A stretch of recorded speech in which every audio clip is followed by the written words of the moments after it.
Bom, hoje Xuxa.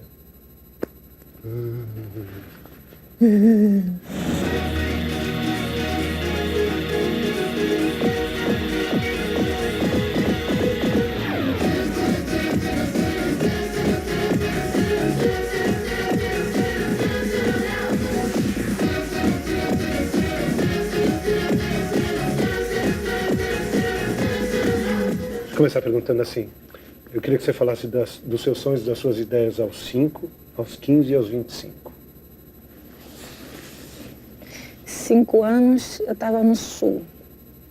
Eu queria cantar no Chacrinha, era o meu sonho. Eu entrava no banheiro e ficava inventando música, me olhava no espelho, dizia, um dia ainda vou aparecer na televisão. E fiz uma música, assim, a música era assim, ó que vida, vida, vida, segunda parte. Ó que vida, terceira parte. Ó que vida, ó que vida. E minha mãe batia na porta e dizia, sai, só tinha um banheiro, né, para 5 filhos, tudo, mas eu adorava ficar lá me olhando no espelho, porque tinha eco ainda no banheiro, enfim, aquelas coisas. Aí eu vim do Sul para o Rio com 7 anos, então 5, 10, 15, 10 anos, deixa eu ver, 10 eu queria ser grande, porque eu estava cansada de ser a menor de casa, sabe? Em altura? Em altura. E era caçula e as pessoas sempre diziam, não pode porque ela é menor de casa, não pode porque ela é menina, porque é a menor, porque é a caçula, porque é a pequena, não sei o quê. Eu queria ser logo grande. E dos 11 para os 13 anos eu cresci, eu fiquei com 1,74 m, assim, foi sabe? Acho que de tanto pedir a Deus eu fui embora. Com 15 anos eu pensava muito em trabalhar, meu sonho era trabalhar. Eu queria trabalhar porque eu queria dar presente para minha mãe. Aquela coisa de criança mesmo, saí mesmo para procurar emprego, fui em sorveteria, claro, em loja de doce para arrumar emprego, porque eu já queria juntar o útil ao agradável, né? Mas ninguém me deu emprego com essa idade. E eu ficava muito chateada que eu não tinha dinheiro para comprar coisa para ela no Dia das Mães, essa coisa toda. Então eu chorava muito, que eu rezava que um dia eu ia conseguir comprar as coisas para ela, dar de presente para ela, realizar os sonhos dela. Com 16 anos eu comecei a trabalhar, né? De 16 para 17. 16 anos fiz as primeiras fotos, mas aos 17 anos que começaram a sair as fotos, aos 18 eu já estava assim, estourando já como modelo e tudo, e aí foi indo. E aos 20 anos eu entrei para a televisão, convidada para fazer televisão.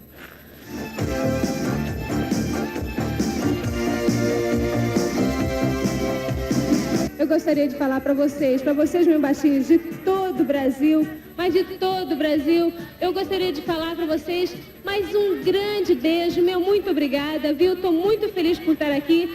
E eu fiquei com muito medo, porque eu era considerado símbolo sexual e eu não achava que essa imagem não tinha nada a ver com criança.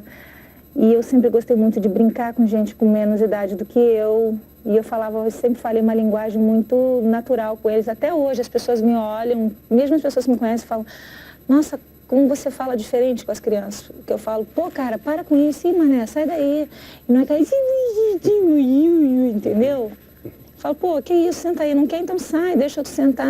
E nem por isso eu não deixo, eu adoro, mas eu não paparico, entendeu? Porque eu acho que a gente, sei lá, eu trato como eu gostaria de ser tratada, entendeu? Eu não gosto de ser paparicada e eu acho que ninguém gosta de ficar batendo na cabeça toda hora. E eu não gosto de fazer isso com eles, nunca fiz. Então, minha relação com eles começou assim, primeiro chocou todo mundo aos 20 anos quando eu entrei na televisão, até pra mim mesmo.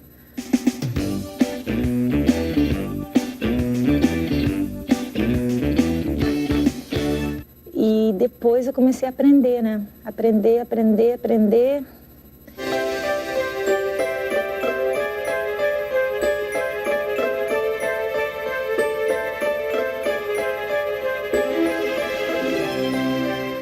E aos 25 anos eu queria ser mãe. Mas achei que eu ia parar de gravar, trabalhar aos 30 anos. Botei uma idade assim pra mim, 30 anos eu vou parar. 25 anos eu comecei a namorar o Ayrton Beco e falei assim, logo quando a gente se conheceu e ele falou que ele podia namorar, eu falei, mas eu quero ser mãe. Ele fez, como? Eu falei, não, eu quero ter logo um filho. Então era uma coisa que já estava muito na minha cabeça, assim, com 25 anos, sabe?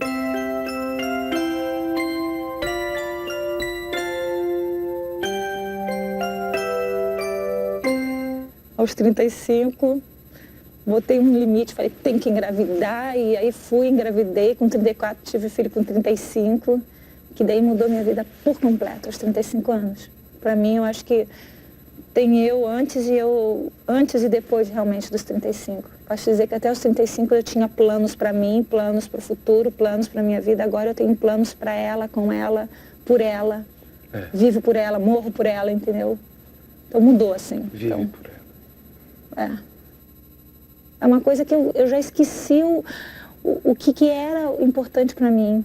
Só ela é importante para mim, entendeu? Eu preciso cuidar dela, eu preciso viver mesmo por ela e até matar por ela, entendeu? Morrer por ela se for necessário. É uma coisa assim muito forte. E minha mãe vivia falando isso, eu nunca imaginava. E hoje eu sei. Então, até os 35, minha vida é isso. Depois é outra coisa, bicho. A senhora me desculpa, sabe, eu tá falando isso, é porque a senhora tá com a cara da madrasta da Branca de Neve. Não é madrasta, mas sabe quando ela se transforma assim na velhinha e tal, e aí vem, ninguém vai mais ver. Então, e até os 35, a tua relação de prazer e de trabalho, ela acontecia como? Quer dizer, o trabalho se misturou com o prazer? Era. E ainda é assim? Era assim, eu quase não tinha muito tempo para mim, sabe? Era mais tempo só para o meu trabalho. O meu trabalho era meu prazer, meus amigos que trabalhavam comigo, viravam meus amigos do dia a dia. Se eu tinha que fazer qualquer coisa, eu levava assim, só para o lance do trabalho, entendeu? E por obrigação, não por prazer fazendo isso, assim, porque era quase necessidade. Era prazeroso, mas era uma necessidade também. Prazer do trabalho hoje é diferente do que o prazer que eu tinha antes. Eu tinha uma coisa assim, vou fazer. Se der certo, tudo bem. Se não der, não deu. Hoje eu quero fazer o que me dá prazer, entendeu? E a gente chega lá!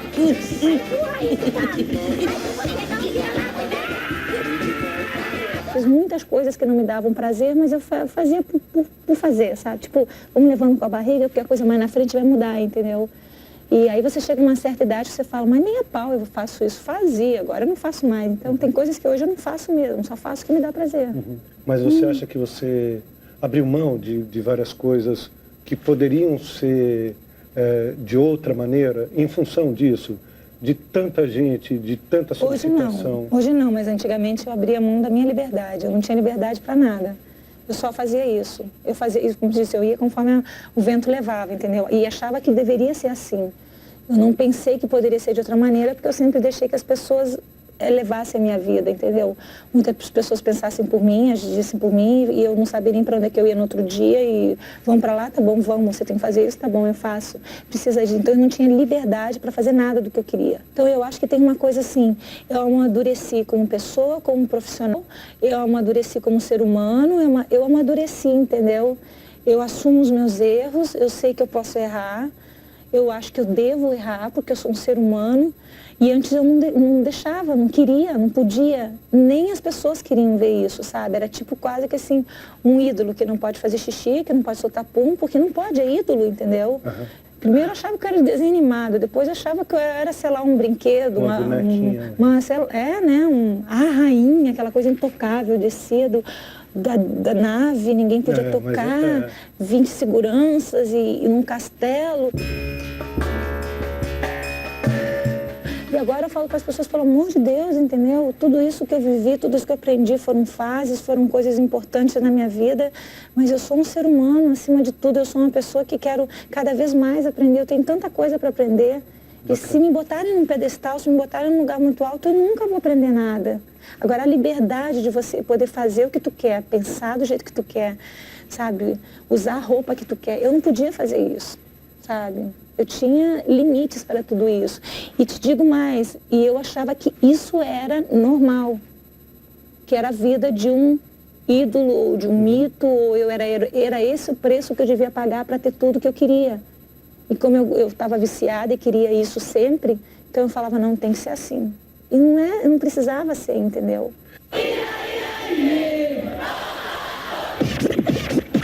Tem coisas que você não compartilha com ninguém e que temas são esses? Eu sou ariana, Áries com leão. Então, dizem pela astrologia que todo ariano fala muito, né? E eu sempre falei, eu acho que o meu maior defeito é falar demais, sabe? Então, é difícil eu ter segredo. Mas eu estou aprendendo a calar a boca em certas coisas, como, por exemplo, algum repórter ou acender uma luzinha, vão gravar e vão me perguntar, e aí, tá namorando alguém? Eu posso estar casada, que nunca vai acontecer isso, eu não quero casar na minha vida mais. E eu vou dizer, não. Tá namorando? Não. Se eu tiver com alguém dando mão, mas e você tá namorado? Não, só tô com a mão aqui. Eu não vou mais falar nada, entendeu? Porque já me encheram tanto o saco, mas tanto por causa disso, sabe? Quando eu assumi, não acreditavam. Quando eu não assumi, quando eu dizia assim, não, ela tá dizendo isso é porque é outra coisa. Quando eu não dizia, ela não tá dizendo porque... Então não diz mais nada, entendeu? Você trabalha numa temperatura, eu soube, de 12 graus no estúdio. Que eu ficaria gripado só de estar nas imediações, assim. Você tem uma resistência física boa, muito boa isso. Mas por que você trabalha com essa temperatura tão baixinha assim? São esses cabelos e olhos azuis que remetem à Europa nórdica, assim? O que é? Me pergunta, então, eu durmo em quê? Qual a temperatura, então? Ué. Me pergunta. Que temperatura você 9 graus. Quando tá ruim o meu ar-condicionado vai para 11, 12. E me pergunta se eu durmo com cobertas e tal. Assim, sem roupa, porque eu suo ainda. Aí fazer o quê? Sou quente. Dizem, né? Dizem, eu não sei se é verdade, os astrólogos, sei lá o quê, que é essa coisa por eu ser ariana com leão, fogo com fogo, que eu tenho muito fogo. Então, para apagar fogo tem que botar... E os namorados? Todos gripados, né? Todos os namorados com pneumonia, com remédio. A maioria reclama, sim.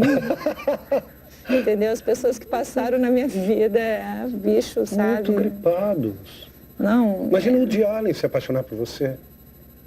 Um hipocondríaco, assim. Eu não sei, bicho, só sei que a maioria das pessoas que passaram na minha vida e já me disseram assim, tipo, nossa, que frio, me abraça. Aí eu abraço, a pessoa depois de 15 minutos fala, tô suando, sai de perto, eu tenho que sair, porque eu faço... Deixa eu sentir um pouco isso aqui. Mas eu sou assim. Não, sério. A minha filha também, eu abraço ela fala, mãe, eu tô suando. Eu falo, tá bom, Bê, eu tenho que sair. Eu não posso ficar agarrado muito na pessoa, que eu tenho uma temperatura muito quente. Se eu tiver fria, sabe, é porque tem alguma coisa errada. Ou eu tô realmente doente. Qual a sua temperatura de corpo, no termômetro, você sabe ou não? Não sei. Você fica doente ou não? Gripada, se eu fico, olha, deixa eu ver, devo ter ficado em 20 anos de carreira, umas 3 ou 4 vezes, não fico gripada nem a pau. Imunológica total. Mas eu tenho todos os problemas imaginários, com alergia de tudo, sabe? Sou alérgica a leite, alérgica a maquiagem, alérgica tudo, sabe? Tenho dente de leite ainda, minha unha quebra, meu cabelo é fino, sabe? Agora, quais são os mistérios da televisão que você está decifrando? Porque você mesmo disse que até um tempo atrás tudo era administrado para você. Eu achava que eu não precisava saber, entendeu? E quando eu queria saber, eu tinha até meus limites para saber, ou seja, até eu me dava o limite, até aqui eu posso aprender. Hoje eu vejo a câmera, eu sei se é beta 300, eu sei se é uma DVK 150, eu sei se é uma HD, eu sei se é Keniflu, eu sei se tá, deve estar aqui mais ou menos 5,5, 5,4 de luz. Eu tenho uma noção hoje que talvez poucas pessoas têm disso, não porque para elas de repente não seja interessante, é porque não passa informação e eu preciso saber porque para mim é melhor, entendeu? Entendi. Mas eu tenho muito que aprender ainda, eu tenho que aprender o que eu vou falar, o como eu devo falar, e eu estou nesse processo, entendeu? De aprendizagem diária com as crianças que são essa fonte, porque cada dia, né, as crianças, cada dia tem coisas novas, elas estão passando por computadores, por uma era diferente, cada vez elas querem coisas novas e eu preciso aprender para dar, entendeu? Ou daqui a pouquinho elas dizem para mim, não quero mais. E até agora estão dizendo, eu quero. Porque muita gente disse, não, acabou pra Xuxa, entendeu? Já não dá mais. Pô, 40, chega. 1, 2, 3, 4, 5. No pé esquerdo. 1, 2, 3, 4, 5. Qual a intensidade do brilho teu hoje e o que é que te faz rir muito e o que é que inevitavelmente te faz chorar? Eu acho que para o meu olho estar brilhando, eu tenho que estar do lado de um monte de gente pequenininha que gosta de mim, sabe? Nossa, eles me agarram, me beijam. Ou então do lado de uma pessoa pequenininha só que olha para mim e fala, te amo, mãe. Quando a gente voltou de Recife, ela falou, te amo, sabe? Eu fico louca, fico babando, sabe? Babo, meu olho brilha. Falar de certas pessoas que foram importantes na minha vida e que são ainda importantes, mesmo não estando perto de mim, também faz meu olho brilhar, entendeu? E o que me deixa triste é a inveja das pessoas quando eu falo. Às vezes me magoa muito certas coisas que eu já ouvi, já passei. Porque a mentira, para mim, a inveja é uma coisa que me dói muito. Acho que desde pequena, sabe? E eu acho muito ruim. A mentira, a inveja, isso me magoa muito. E o sofrimento das crianças. Quando eu vejo qualquer criança num hospital, quando eu vou, eu vejo criança com câncer, criança pequenininha, bicho, passando por certas coisas, eu não entendo. Eu olho para cima e falo, vai ter que me explicar quando eu morrer por que elas vêm ao mundo com essa missão para a família. Como que um serzinho daquele, entendeu? Eu fico impotente, eu olho para as pessoas e falo, por que não estudam, por que não gastam todo o dinheiro do mundo para essa porcaria da dor não existir mais, sabe? Para que a gente seja saudável para o resto da vida. Eu acho que a gente devia ser assim, ficar velho sem doença, chegar e dizer, não aguento mais, vou dormir, não quero mais ficar aqui, entendeu? Estou velho o suficiente, pum, vai embora. Porque eu acho que não devia ter doença, bicho. A doença é a pior coisa que tem no mundo, mais do que qualquer coisa. Obrigado por ter conversado comigo. Nossa, e não desapareça. Não, mas eu não desapareço. Ou melhor, apareça. Isso que eu queria te dizer, eu não desapareço, não. E eu te falei que às vezes que a gente se viu, que foram poucas às vezes, eu sempre quis demonstrar para você o quanto eu te admiro e tal. Não estou a fim de ficar jogando confete aqui assim para todo mundo ouvir, mas eu continuo com o mesmo carinho torcendo por você, gosto pra caramba do que tu tá fazendo. O que mais é que fazer? Eu me lembro que eu olhei pra você e falei, não muda. Né? Lembra que eu falei, não muda. Um daqueles abraços sufocantes bons que você dá. E eu acho que uma das coisas que eu sempre falei para as pessoas correrem atrás dos sonhos dela, de não desistirem dos sonhos. As pessoas às vezes olham para mim e falam, nossa, eu sempre acreditei nisso tudo que você falou. Mas sabe quando você fala e você não usa isso para você? E eu agora estou usando. Muito bem. Eu estou correndo atrás do meu sonho. Eu deixei que algumas pessoas me mudassem. Eu deixei que as coisas em volta de mim me mudassem. E eu estou fazendo aquilo que eu te falei. Não muda, eu estou sendo eu. Então, se vai dar certo ou se não vai, eu não sei. Só sei que já deu certo para mim. E você é quente. Te adoro, viu?